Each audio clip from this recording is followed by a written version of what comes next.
இப்போ வந்து lovely professional university ஜலந்தரில் வந்து பிடெக் சிஎஸ்சி படிச்சுட்டு இருக்கேன். எங்களுக்கு ஆக்சுவலி நேற்று நைட்டு வந்து எங்கள் யூனிவர்சிட்டி சைட்ஸ் ஜலந்தரில் வந்து ட்ரோன்லாம் இதானுச்சு. ஸோ அதனால் நாங்கள் அஃப்ரேட் ஆகி நைட்டே வந்து கிளம்பிட்டோம். ஸோ டுடே மார்னிங் வந்து நாங்கள் பஸ் எடுத்து இப்போ டெல்லி ஏர்போர்ட்க்கு ரீச் ஆகிருக்கோம். ஸோ ஃப்ரம் டெல்லியிலேருந்து நாங்கள் நாளைக்கு காலையில் வந்து எங்களுக்கு ஃப்ளைட்டு சென்னை ரீச் ஆக பிளான் பண்ணியிருக்கோம். இப்போது வந்துட்டு நாங்கள் தமிழ்நாடு ரெஸ்கியூ ஏரியாவில் வந்துட்டு ஸ்டே பண்ணியிருக்கோம்.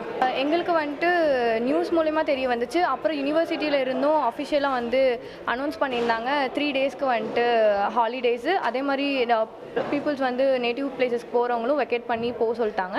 ஸோ அதனால் we planned and we just packed up. LPU யூனிவர்சிட்டியில் சிஎஸ்சி செகண்ட் இயர் படிச்சுட்டு இருக்கிறோம். லைக் இந்த ட்ரோன் அட்டாக் வந்துடுது அந்த இஷ்யூ ஆரம்பித்ததுலேருந்தே பஞ்சாப் ஜலந்தர் சைட்லலாம் பிளாக் அவுட் ஆரம்பிச்சிட்டாங்க, ட்ரில் ஆரம்பிச்சிட்டாங்க. ஸோ நேற்று இஷ்யூஸ் ஆனோடனே நாங்களே பிளான் பண்ணி வர ஆரம்பிச்சிட்டோம். யூனிவர்சிட்டியில் இன்றைக்கி தான் அஃபிஷியலாகவே லீவ் அனௌன்ஸ் பண்ணியிருந்தாங்க. ஸோ நாங்கள் டெல்லி வரதா பிளான் வந்துச்சு. டெல்லி வந்தோடனே ஹெல்ப்லைன் கூப்பிட்றோம், தமிழ்நாடு ஹெல்ப்லைன் கூப்பிட்ருந்தோம். எங்களுக்கு நாளைக்கு காலையில் தான் ஃப்ளைட் இருந்துச்சு. ஃப்ளைட் எதுவும் அவைலபிள் இல்லை இன்றைக்கி. நாளைக்கு காலையில் ஃப்ளைட் இருந்தனால எங்களுக்கு ஏர்போர்ட்குள்ளேயும் போக முடியல, அக்காமடேஷன் எதுவும் இல்லை. உடனே ஹெல்ப்லைன் கூப்பிட்டோம். அவங்க வந்து ஸ்டே பண்ண சொல்லியிருந்தாங்க. இங்கே அக்காமடேஷன் கொடுக்குறோன்னு அஷ்யூர் பண்ணியிருந்தாங்க, லொக்கேஷன் ஷேர் பண்ணியிருந்தாங்க. ஸோ இப்போ வந்து ரீச் ஆகிட்டோம். ஃபேமிலியில் பயந்தாங்க ஃபஸ்ட்டு என்ன பண்ண போகிறோன்னு சொல்லியிருந்து. அப்புறம் ஹெல்ப்லைனில் தமிழ்நாடு ஹெல்ப்லைன் வந்து ஹெல்ப் பண்ணுறாங்கன்னு சொன்னோடனே அவங்க ஓகே தேர் நான் ஃபைன்.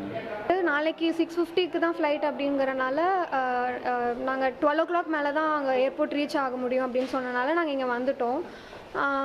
அதுக்கப்புறமேட்டு 2 hours சென்னை ரீச் ஆகிட்டு சென்னையிலேருந்து பஸ் புக் பண்ணி அவங்களோட டிஸ்ட்ரிக்ட்க்கு போகிறோம்.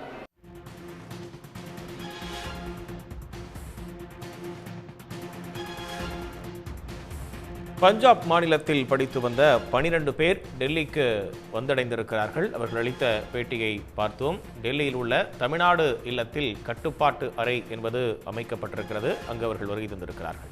உடனுக்குடன் செய்திகளை தெரிந்து கொள்ள சன் நியூஸ் பெல் ஐகானை கிளிக் பண்ணுங்க.